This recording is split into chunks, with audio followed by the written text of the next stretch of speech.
Hola, mi nombre es Alejandro Datas y voy a explicaros la sexta parte de sistemas híbridos mecánicos y térmicos del tema 3 de almacenamiento de energía eléctrica, que forma parte de la asignatura de sistemas de energía del grado de Teleco. Nos vamos a centrar en sistemas híbridos y térmicos, como son el caso del aire comprimido y el aire licuado. Vamos a empezar haciendo un pequeño recordatorio de lo que es la física de compresión y expansión de gases ideales.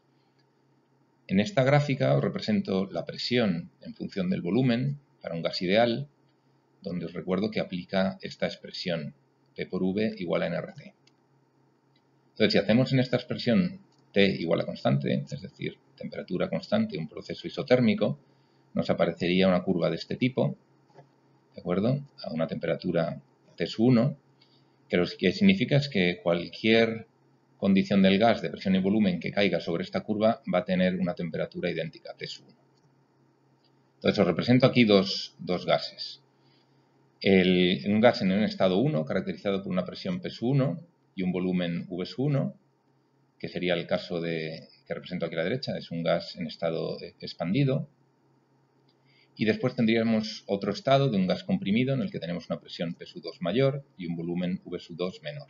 Y la temperatura sería la misma porque están ambos puntos en la misma isotérmica. Entonces, para comprimir el gas de una forma isotérmica, tendríamos que ir a lo largo de esta curva, ¿de acuerdo? Del punto 1 al punto 2. Entonces, para que esto ocurra, para que podamos ir por esta curva isotérmica, lo que tiene que ocurrir es que durante la compresión disipemos muy bien el calor que se va a generar durante la fase de compresión. Si este calor no se disipa, lo que va a ocurrir es que el gas se va a calentar. Entonces, al final acabaríamos yendo por otra curva diferente de este tipo. Iríamos aumentando la temperatura del gas. Entonces, durante la fase de expansión, que sería exactamente lo mismo, pero en sentido inverso, lo que es importante es que en este caso se absorba muy bien el calor del entorno. ¿De acuerdo? Si no absorbemos muy bien el calor del entorno, lo que va a ocurrir es que el gas se va a enfriar y va a venir por otra curva diferente de este tipo. Entonces, si estamos haciendo una expansión, o sea, una compresión-expansión isotérmica ideal, el trabajo que vamos a aplicar durante la compresión, que lo aplicamos en este caso en este pistón, va a ser el área por debajo de esta curva. Os recuerdo que el trabajo tiene unidades de energía, es decir, serían julios o vatios hora.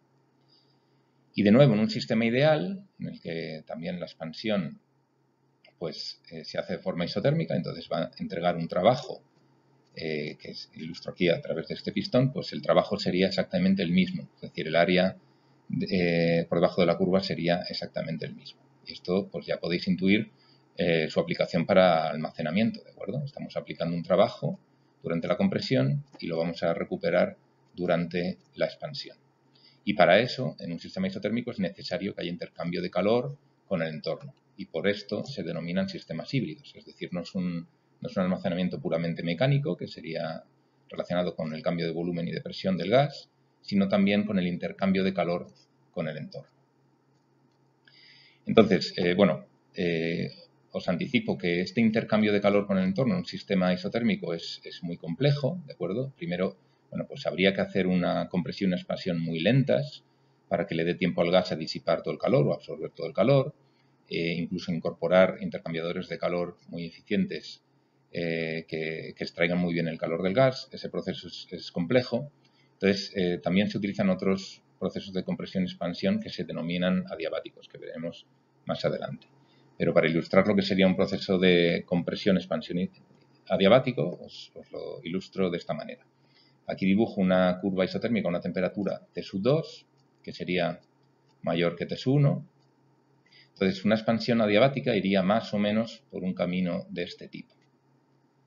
Entonces, lo que estamos haciendo es que estamos comprimiendo el gas sin intercambio de calor con el entorno, es decir, en este caso Q es igual a 0, en ambos casos, tanto en la compresión como la expansión sería 0. Entonces, lo que ocurre es que el gas se va a calentar. Se va a calentar y va a pasar de una temperatura T1 a una temperatura T2.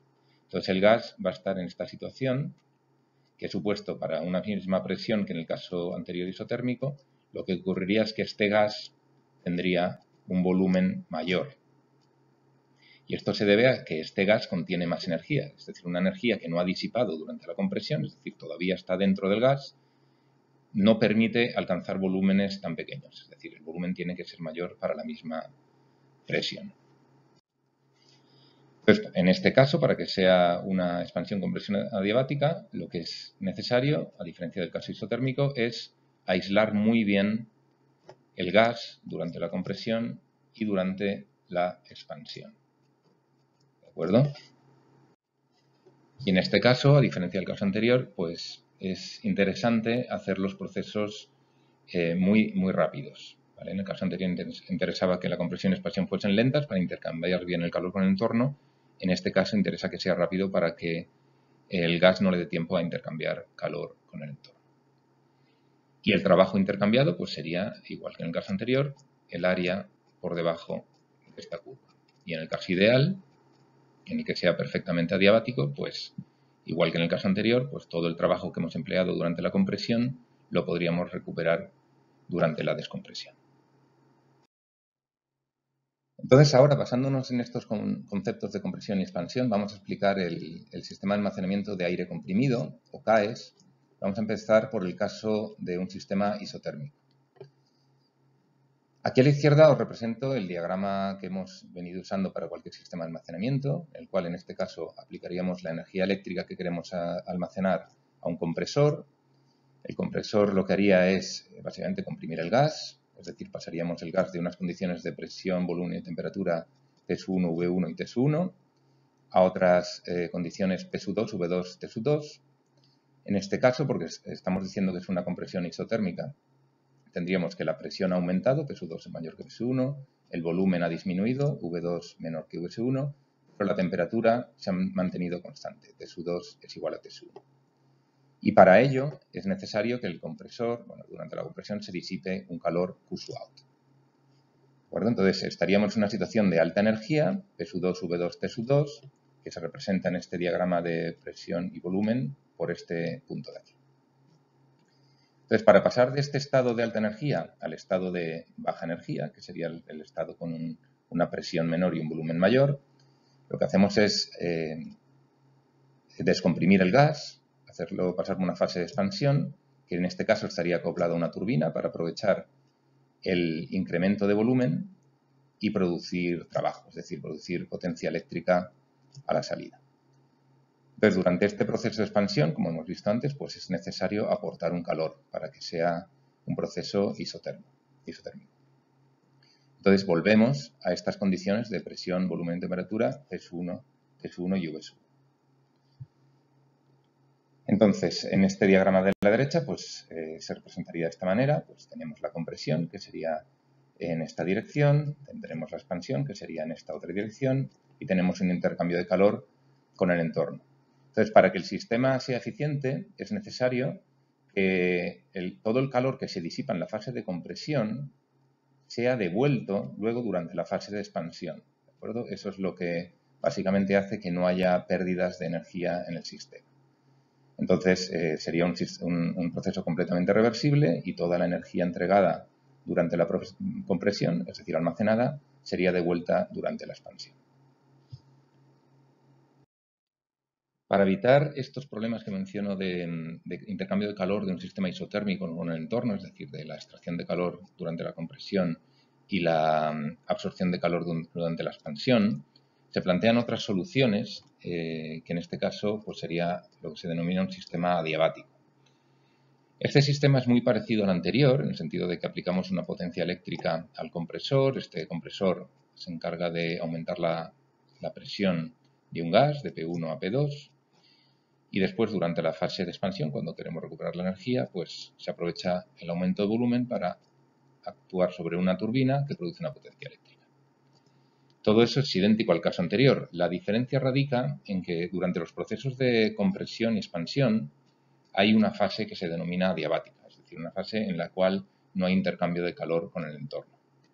Y eso se puede ver ilustrado en este gráfico de la derecha.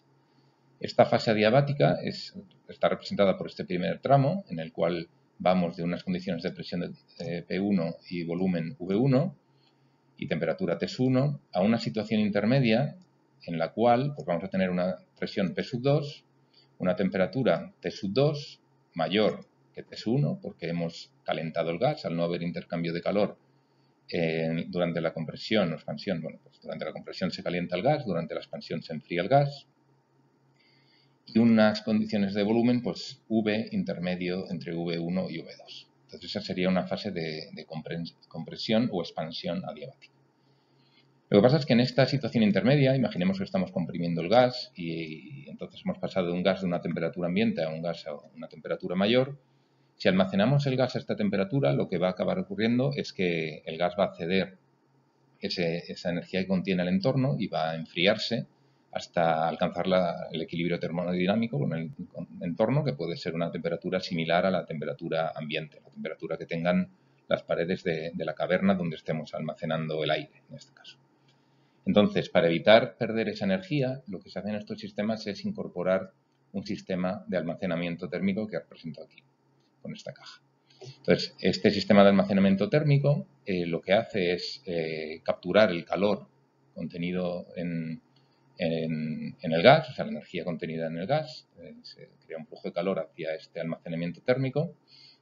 Entonces se hace una fase de compresión isobárica, que se representa en este diagrama pues, por este tramo de aquí, en el cual a presión constante, pues lo que vamos a hacer es ir enfriando el gas, ¿de acuerdo?, hasta que llegue a temperatura ambiente, que es el mismo punto que hubiéramos llegado por un tramo isotérmico. ¿De acuerdo? Entonces, el calor queda almacenado en esta fase de almacenamiento térmico y luego, cuando queremos descomprimir el gas, es decir, pasar el gas que está en la caverna a hacérselo pasar a la turbina, lo que vamos a hacer es aportar este calor que está almacenado, lo vamos a aportar mediante Qin en la fase de expansión isobárica, es decir, a presión constante.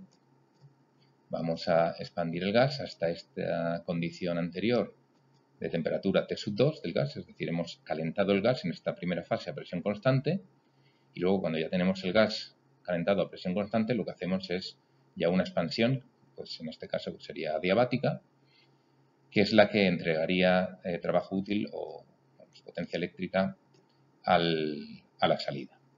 ¿De acuerdo?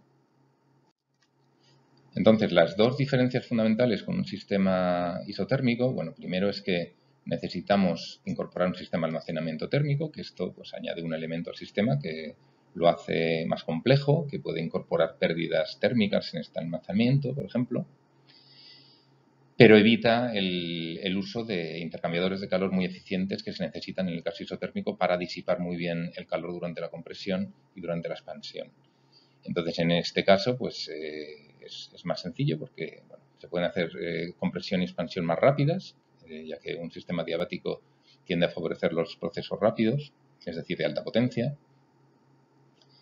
Y la otra principal diferencia se refiere a la energía que hay que aplicar para llegar del estado inicial al estado final. En este caso podéis ver que el área que queda por debajo de esta curva pues sería mayor que en el caso isotérmico.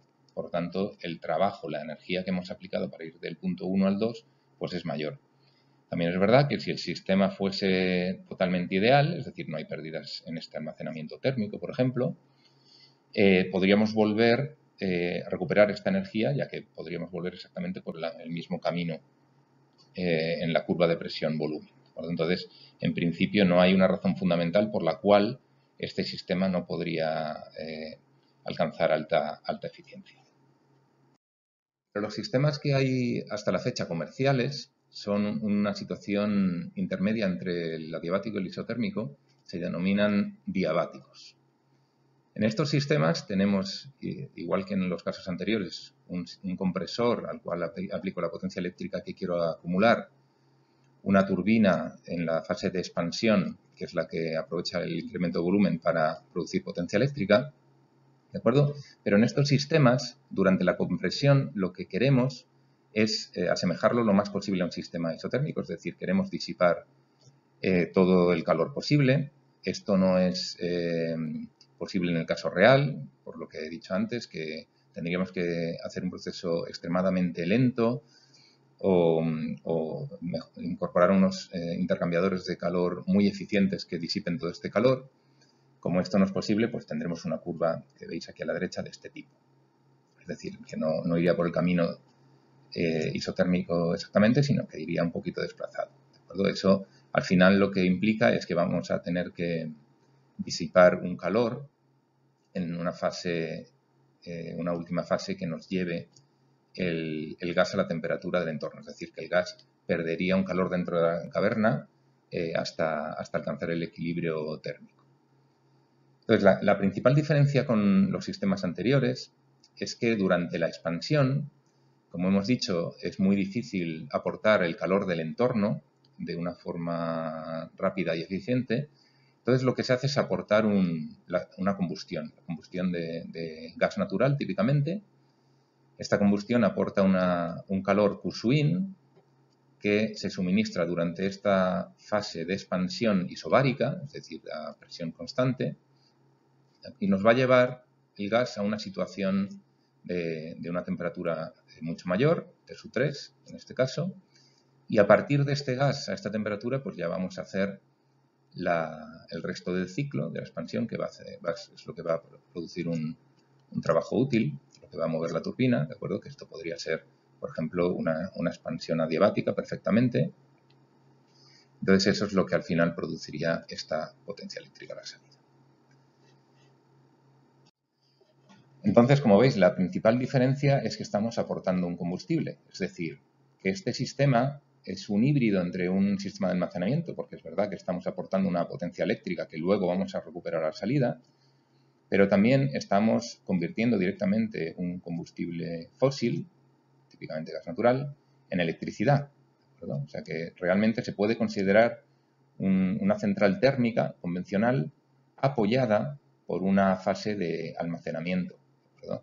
O sea que realmente es un sistema híbrido entre almacenamiento y central de generación térmica.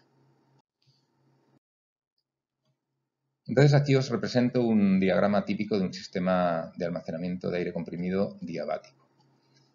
En este sistema tenemos una fase de carga, por la cual metemos la potencia eléctrica que queremos almacenar, hacemos actuar sobre un motor, este motor actúa sobre un compresor, el compresor lo que hace es coger aire del entorno, comprimirlo y entregarlo meterla en esta caverna que queda presurizada a una presión elevada de unos 100 bares. En este proceso nos interesa, como he dicho, disipar el máximo calor posible, por eso aquí hay un intercambiador de calor, para que el gas el gas en este caso es aire, que estamos almacenando en esta caverna, pues esté lo más parecido a temperatura ambiente. Entonces, cuando sea necesario recuperar la energía, lo que hacemos es descomprimir este aire, hacerlo pasar por una turbina que actúa sobre el generador, que es lo que produce una potencia eléctrica a la salida. Entonces, durante esta expansión, como el calor que se absorbe de la atmósfera no es suficiente para calentar el gas, lo que se hace es aportar un combustible, por eso se incorpora aquí esta cámara de combustión. Entonces, la eficiencia de estos sistemas típicamente es pequeña, como podéis ver aquí, entre el 25 y 45%, y esto principalmente se debe a que esta eficiencia ya considera el hecho de que estamos aportando un combustible. Eso se consideran pérdidas en el sistema.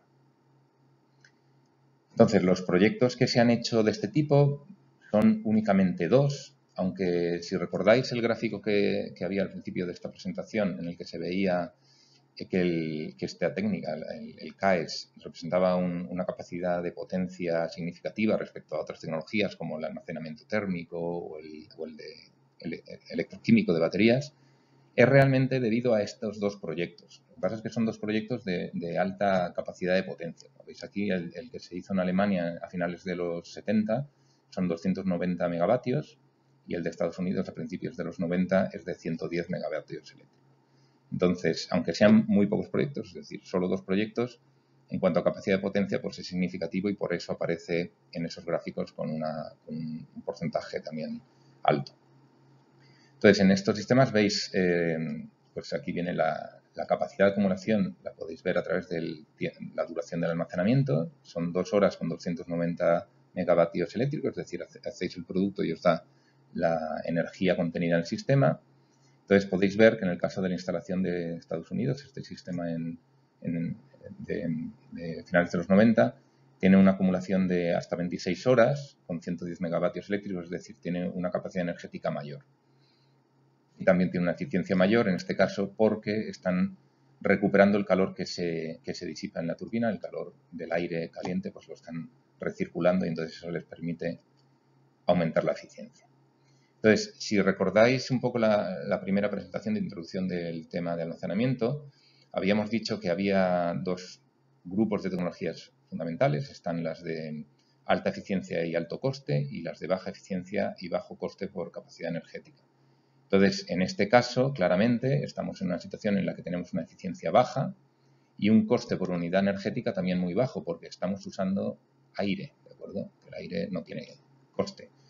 Entonces, este tipo de tecnología claramente es de la tecnología tipo 1 que habíamos dicho, es decir, baja eficiencia y bajo coste, y claramente su aplicación fundamental es para almacenamiento de larga duración, donde el coste por unidad energética es más importante, si cabe, que la eficiencia de conversión. Entonces, en ese caso, pues vemos claramente que el sistema que se hizo en Estados Unidos pues sería preferible, ya no solo por la eficiencia, sino porque también tiene una capacidad energética mucho mayor que permite descargarlo a potencia nominal en un tiempo mucho mayor. Un sistema que se parece mucho al que acabamos de ver es el que se denomina de aire líquido, o también lo encontraréis como LAES. En este sistema se basa también en ciclos de compresión y expansión, como el del aire comprimido. Entonces se aplica energía eléctrica a un compresor, este compresor pues genera un calor y hace pasar pues el gas, que en este caso es aire a presión atmosférica y a temperatura ambiente, pues lo hace pasar a un nuevo estado de presión, volumen y temperatura. Entonces, antes habíamos visto que para el sistema de aire comprimido pues había que aplicar un calor a la fase de expansión para que este gas volviese a las condiciones iniciales de presión, volumen y temperatura. Y este calor debería ser igual al calor que hemos extraído durante la fase de compresión. Bueno, en este caso lo que vamos a hacer es eliminar este aporte de calor durante el proceso de expansión. Entonces, si no aportamos calor en este proceso, lo que vamos a conseguir es que la temperatura del gas, del aire en este caso, vaya disminuyendo. Esto se produce porque, bueno, si hacemos ciclar este proceso varias veces, pues estaremos extrayendo calor durante el proceso de compresión, no lo estaremos aportando en el de expansión, entonces estaremos extrayendo calor del sistema y la temperatura del gas irá disminuyendo. Entonces llegará un punto en el que este gas pues alcance una temperatura tan baja que pase de fase gaseosa a fase líquida. Y esto en el caso del aire, que el aire está compuesto principalmente por nitrógeno, ocurre a unos menos 200 grados centígrados. Entonces, cuando se alcanzan esas temperaturas, se empezarán a formar gotitas de aire líquido y esto pues, se puede acumular. Evidentemente, mientras estamos consumiendo aire, es decir, estamos acumulando aire, pues habrá que ir aportando aire, es decir, es un proceso que va bombeando el aire de la atmósfera, metiéndolo en este ciclo y va produciendo aire líquido a la salida. La otra salida de este proceso es el calor, ¿de acuerdo? Entonces tenemos dos productos. Tenemos el aire líquido por un lado y el calor generado durante la compresión por otro. Entonces, estos dos productos de este proceso pues, se pueden acumular. El aire líquido se puede acumular en un tanque y el calor pues, también se puede acumular en otro tanque calentando pues, ciertos materiales. A todo este proceso se le llama licuefactor, ¿de acuerdo? Porque se encarga de pasar de fase gaseosa a líquida un gas. Entonces, si queremos recuperar la energía contenida en el sistema, lo que tenemos que hacer es coger este aire líquido, primero pasarlo a fase gaseosa y luego expandirlo y hacer actuar este gas expandido sobre una turbina que es la que produce electricidad a la salida. Bueno, esto se podría hacer así tal cual, pero para aumentar la eficiencia se puede aprovechar pues todo este calor que hemos acumulado durante el proceso de compresión, ¿de acuerdo? Y también podemos aprovechar otro efecto, que es el de que durante el proceso de evaporación necesitamos aportar calor del entorno. Entonces, como estamos en condiciones atmosféricas, pues si estamos absorbiendo calor del entorno, lo que vamos a hacer es generar frío, ¿de acuerdo? Podemos enfriar un contenedor que contenga un material que vamos a ir enfriando. Entonces, al final, pues podemos tener un sistema de este tipo, ¿de acuerdo? Este tanque de almacenamiento frío se va generando durante el proceso de evaporación del aire líquido, ¿vale? Y podemos apoyar al proceso de licuefacción, ¿de acuerdo? Ayudar a acelerar el proceso por el cual generamos aire líquido, es decir, ayudar a enfriar en la fase de expansión ese aire. Y luego el calor que hemos acumulado durante el proceso de compresión, pues lo podemos aplicar ya en la fase de expansión, ¿de acuerdo? Para mejorar la eficiencia de la turbina. Entonces, al final, pues obtenemos la potencia eléctrica. Este sistema, que bueno, parece más complejo que el anterior, lo podemos ver de una forma pues más sencilla, de este modo, como hemos hecho hasta ahora con todas las tecnologías, en el cual pues aportamos una potencia eléctrica a un licuefactor. Este licuefactor actúa sobre el aire, que lo pasa a un estado energético mayor, y después la turbina es la que se encarga de producir potencia eléctrica.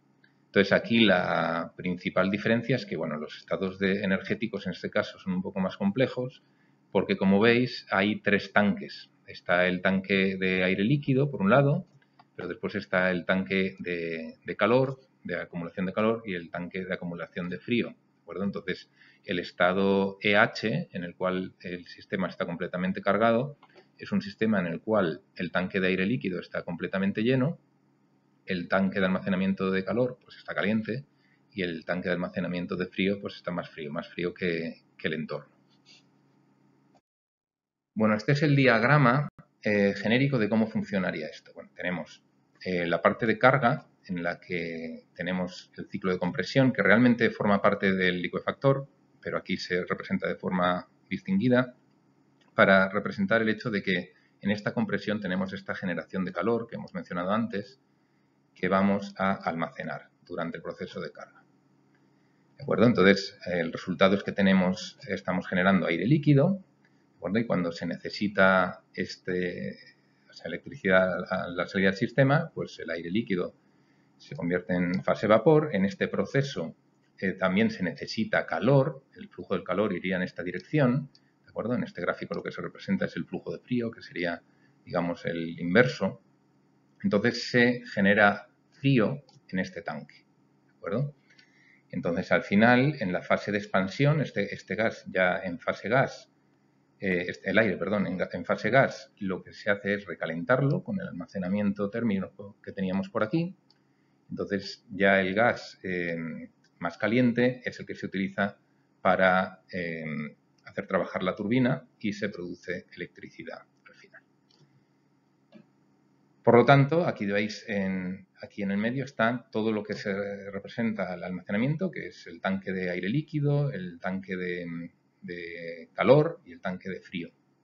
Y después a la izquierda está la parte de carga y a la derecha la descarga.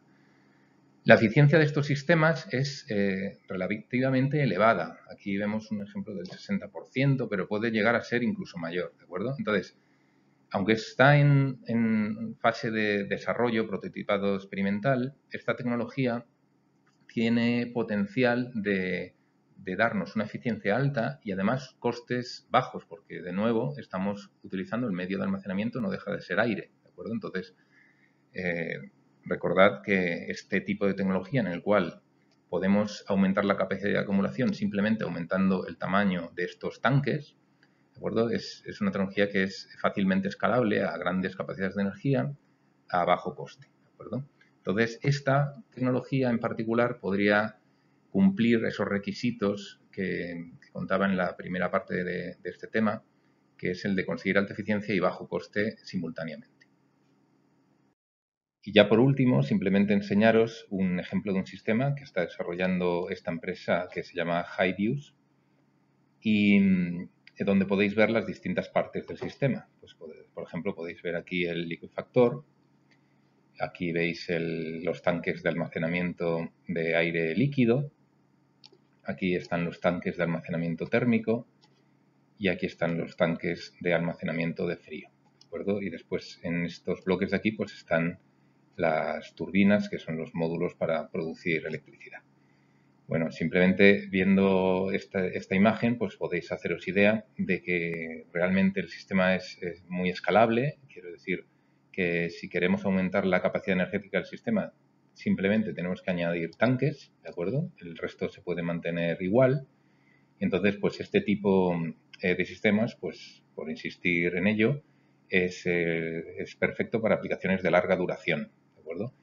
Y si además conseguimos que la eficiencia sea elevada, pues como hemos dicho, incluso podría utilizarse para otras aplicaciones de más corta duración. Entonces, bueno, pues veremos en la parte de aplicaciones, al final de este tema, que tecnologías de este tipo pues podrían resolver los problemas de fluctuación de las renovables, ya no solamente en su intermitencia diaria, que es la típica, por ejemplo, de energía solar, sino en su intermitencia más estacional, que está más asociada, por ejemplo, con sistemas eólicos, donde existe mucha fluctuación en cuanto al recurso del viento, con escalas, periodos de varias semanas, incluso meses.